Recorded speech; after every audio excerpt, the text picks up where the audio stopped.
And yes, Investor Mwasa hapa. Sasa niko na hii story.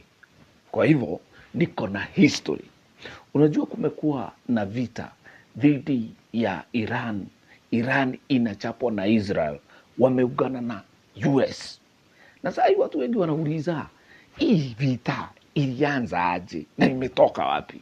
Kidogo kidogo tunasikia ni Iran inauda madharaita, yani inauda missiles za nuclear. Alright, hiyo ni US inadai Lakini unajua in this life lazima kwanza tujue mahali tumetoka ndio tujue kwenye tunaelekea.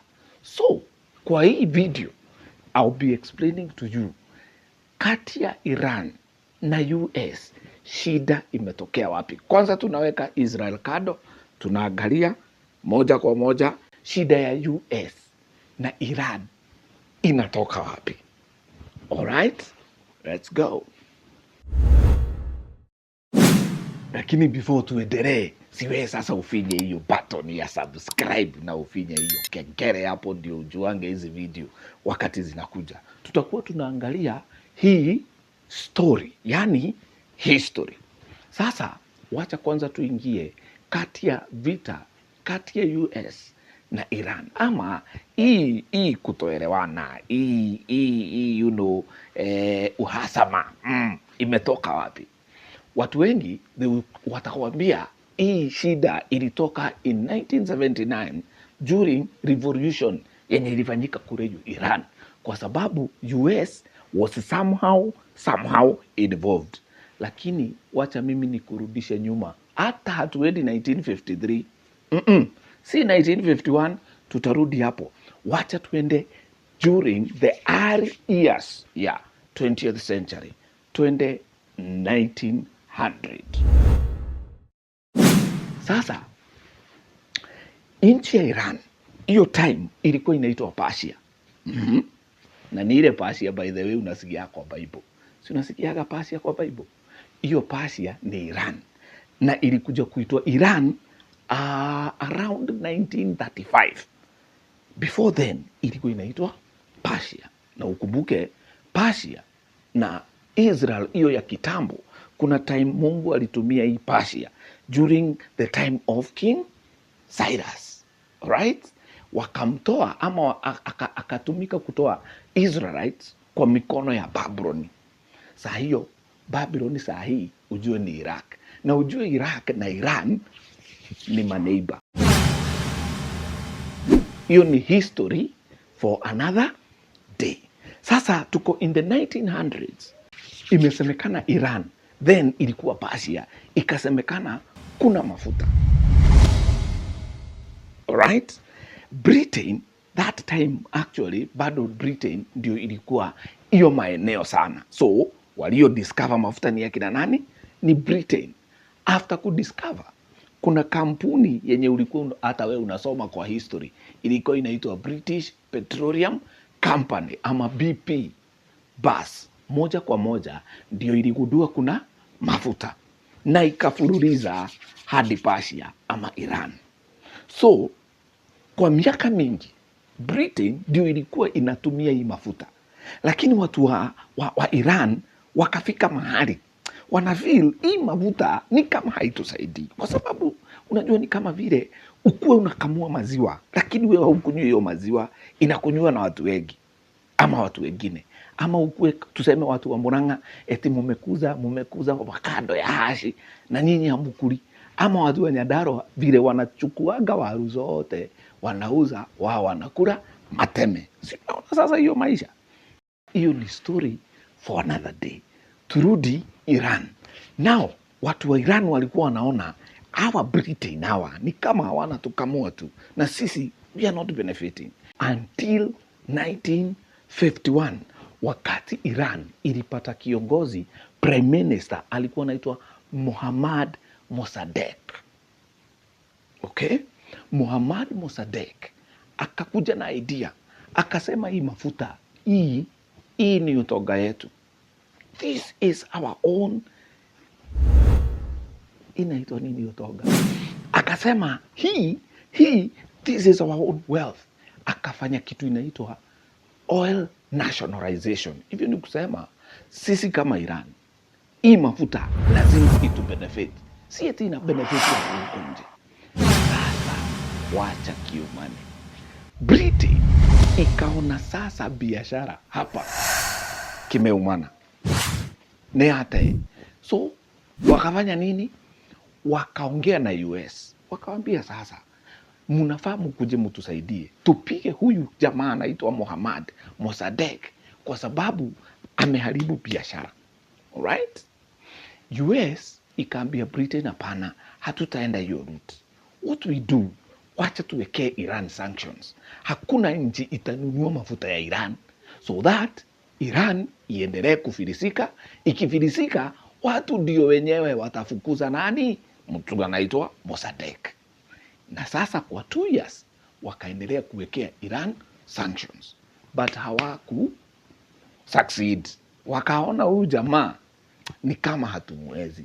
So America hapa ndipo iliambia Britain, lazima tupange kitu inaitwa coup ni overthrow serikali. So wana overthrow nani? Prime Minister, mtu anaitwa Mohammad Mossadegh. Sawa sawa. Sasa ni 1953.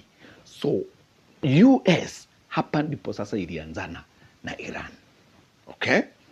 Wakasucceed, wakatoa nani? Mohammad. Wakaleta nani? Kwa sababu sasa kama wao ndio walipanga kuu, lazima wakuwe wamepanga walete mtu mwenye atakuja kuchukua, mtu watamanipulate. Kizungu anasemaga a puppet leader. Okay? So watachukua nani? Wakachukua jamaa anaitwa Mohammad Reza Pahlavi. Okay? Pahlavi akawa president ama leader wa Iran for 26 good years. Sasa sikiza. Sasa mtu anaitwa Pahlavi, si wanasikizana na US, wanasikizana na Britain. So yeye anapata chenye anataka na wao wanapata chenye wanataka.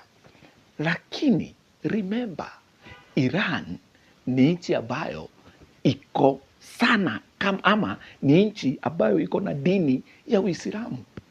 So kuna watu walikaa wakaona huyu jamaa anaitwa Pahlavi ameleta a lot of westernization. Kwanza, he was the first person kuallow wamama kuvote, kwa sababu during those days, especially sana sana kwa hiyo dini ya Uislamu ama culture, wamama hawakuwa wana kubaliwa kufanya vitu zingine. Alright? So wakaanza kuona culture yao kama Waislamu inakuwa nini? Inakuwa eroded. So what do? Wakaorganize revolution. Sasa tuko 1979 yenye sasa hii unasikia watu wengi wakisema vita ama shida dhidi ya US na Iran ilianza 1979. What happened? 1979 kukawa na revolution. Wakati wa revolution ilipokuja, kukatokelezea jamaa anaitwa Ayatollah Ruhollah Khomeini. Huyu sasa ndiye alikuja kuwa the supreme leader. Actually huyu ndiye alikuwa sasa the first supreme leader. Alright? Lakini ukumbuke Iran iko na kikundi ama side moja ya Waislamu, because Waislamu by the way wanakuwa wamegawanyika into 2 main groups. Kuna wale wanaitwa Shia na kuna wale wanaitwa Sunni. Hawa wamekuwa hivi tangu siku za Muhammad. Okay? Kwa sababu gani?